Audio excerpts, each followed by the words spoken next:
DC election আমি জানুৱাৰীৰ ভিতৰত কৰিম। মাক্সাটো গোটেইকেইটাতে আমি জিকি আছো। আজিৰ দিনত আমি গোটেইকেইটা চিটে জিকিম। কংগ্ৰেছে এটা ভোট পাব। চালবাৰী আৰু মথনগুৰিত আমাৰ কণ্টেষ্ট হৈছে কংগ্ৰেছৰ লগত। চালবাৰী মথনগুৰিত আজিও কংগ্ৰেছৰ ডাঙৰ মিটিং আছে। তাতে UPPL BPF নাই।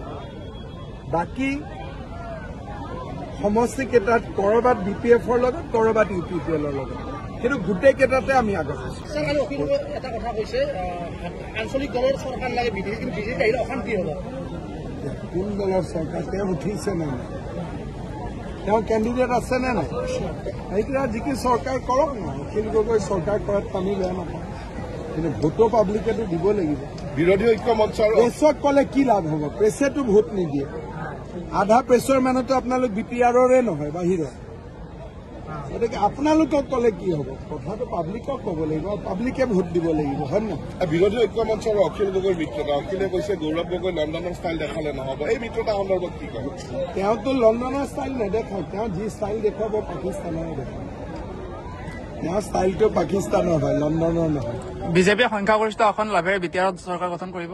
আজিৰ যোৱা দুদিনৰ পৰা মই যিটো পৰিৱেশ দেখি আছো, মোটামুটি হাগ্ৰামা মহিলাৰীও আমাৰ লগতে আছে, প্ৰমোদ বড়ো আমাৰ লগতে আছে। কিন্তু আমি এইবাৰ বিচাৰিছো যে চৰকাৰখনৰ কামান যাতে বিজেপিৰ হাতত। গতিকে কংগ্ৰেছৰ কথাটো বেলেগ। কংগ্ৰেছৰ লগত আমি নাই, কংগ্ৰেছ আমাৰ শত্ৰু। কিন্তু বাকী নাঙল জিকে, ট্ৰেক্টৰ জিকে, জিকক। কিন্তু চৰকাৰটো এইবাৰ বিজেপিয়ে কৰিলে ভাল। ইতিমধ্যে নিমন্ত্ৰণ পত্ৰ দিছে আপোনাৰ হাগ্ৰামা মহিলাই।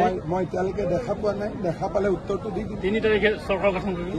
এতিয়ালৈকে মোৰ তাত চিঠিখন আহি পোৱা নাই। আহি পালে মই ব্যৱস্থা ল'ম। আপুনি মাটি দালাল শেষ কৰিলে, কিন্তু আপোনাৰ SDC অফিচত এতিয়া চৰকাৰী বিষয়াসকল নুকুৰ পৰা নহয়, অনেক ওলাব। কি সাৱধান বাণী শুনাই? এটাই কথা যে গোটেই মানুহবোৰ অসমীয়া মানুহ, আৰু অসমীয়াই যদি অসমীয়া দুখীয়া মানুহৰ ওপৰত এনেকে অত্যাচাৰ কৰে, এইটোতো ঠিক কথা নহয়। সেইকাৰণে অফিচাৰখিনিক মই বাৰে বাৰে য'তেই লগ পাওঁ তাতেই মই অনুৰোধ কৰোঁ যাতে দুৰ্নীতি নাথাকে, চৰকাৰে উপযুক্ত সহায়ো কৰে, দৰমহা পাতিও ভাল দিয়ে, দুৰ্নীতি কৰাৰ কোনো দৰকাৰ নাথাকে। দুই এজন কথা নুশুনিলে এনেকুৱা হয়। এজন পলাতক এতিয়াও মই ইমান দূৰলৈকে যোৱা নাই, কিন্তু নিশ্চয় ভিজিলেন্সে যি ব্যৱস্থা ল'ব লাগে ল'ব। BTR গোপালকসকল এটা সমস্যাৰ কথা কৈ আহিছে যে যি 5 টকাৰ ৰাজসাহায্য কেৱল BTR গোপালকসকল বঞ্চিত হৈ যায়। BTRৰ আঁচনিৰ দায়িত্ব হ'ল কোকৰাঝাৰ। এতিয়া যে অৰুণোদয় মই দি আছো, এইটো এটা আউট অফ টাৰ্ণ দিয়া। নিয়মতে কোকৰাঝাৰৰ পৰাহে দিব লাগে, কিন্তু আমি দিছপুৰৰ পৰা পঠাই আছো। সেইকাৰণে মই মিটিঙত প্ৰশ্ন সুধি আছো যে অৰুণোদয়ো আমি দিব লাগে, ৰাস্তাও আমি বনাব লাগে, মেডিকেল কলেজো আমিয়ে বনাব লাগে। তেতিয়া BTRখন কিহৰ কাৰণে লাগে? মইতো এবাৰ BTRত আহি দেখিছো যিমান ৰাস্তা ঘাট চবতো মোৰে লিষ্টৰ পৰা হৈছে। BTRে কি কৰে বা BTRখনক মানুহক কিয় লাগে যদি গোটেইখিনি কাম আমিয়ে কৰোঁ? গোপালককো 5 টকা আমিয়ে দিব লাগিব, অৰুণোদয় আমিয়ে দিব লাগিব, ঘৰ আমি দিব লাগিব, ট্ৰিটমেণ্টৰ খৰচ আমি দিব লাগিব, মেডিকেল কলেজ আমি বনাব লাগিব, জিলা হস্পিটেল আমি বনাব লাগিব। তে BTRত যি 1400-1500 কোটি টকা আহে সেইটো কি কামত ব্যৱহাৰ হয়? আজিৰ দিনত কি সমীক্ষা দি যাবা অসমৰ মই ভাবো যোৱা 2 দিনৰ পৰা বিজেপি বহুত বেছি আগবাঢ়ি গৈছে।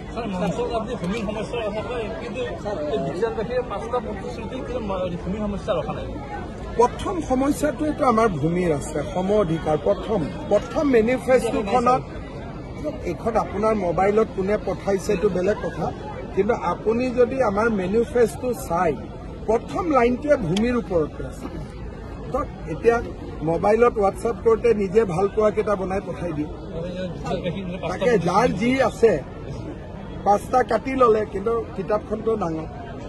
বিহিৰাত নিৰ্বাচনী সভা আছিলে, আৰু ইয়াৰ পিছত কঠলাবাৰীত এখন সভা আছে, তাৰপিছত দৰঙাজুলি, মুদৈবাৰী, ওদালগুৰি, টংলা আজি 6টা সমষ্টিত মোৰ মিটিং হ'ব। এখন হৈ গ'ল। আপোনাৰ পিছে গৌৰৱ গগৈ আহি আছে খুব ভাল আকৌ অহাটো খুব যিমান পলিটিকেল পাৰ্টি বি টি এ ডিত আহে সিমানেই ভাল।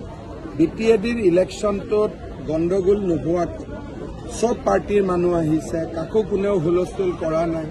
এইটোৱেতো আমাৰ সফলতা যে Congress, BJP, U P P L, voter party, হয় নহয়, সকলো পাৰ্টি আহিছে, সকলোৰে মিটিং হৈছে, কাৰো মিটিং কোনেও ভাঙি দিয়া নাই।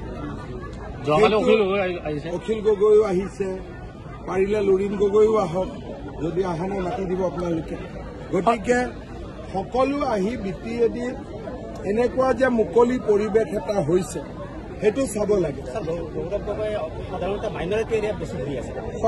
মই কমেণ্ট নিদিওঁ, কিন্তু মাইনৰিটি ভোট মেক্সিমাম কংগ্ৰেছে পাব, আগৰ পৰাও পায়, আৰু এতিয়াও মোৰ ধাৰণা যে সংখ্যালঘু সম্প্ৰদায়ৰ বেছি ভোট কংগ্ৰেছে পাব। আপোনাৰ সভাত হাজাৰ হাজাৰ মানুহ আহিছে, এটা দুখ লগা দৃশ্য দেখিলো। আপুনি সহায় বহু মানুহক কৰিছে, এই মুখত চেলাইনৰ পাইপলৈ 50জনতকৈ অধিক লোকে আপোনাক আশা কৰি চব কাগজ লৈ ললো, কাৰণ যোৱা 2 মাহত বি টি আৰৰ বহুত মানুহক মই CM ৰিলিফ ফাণ্ডৰ পুঁজি দিছো।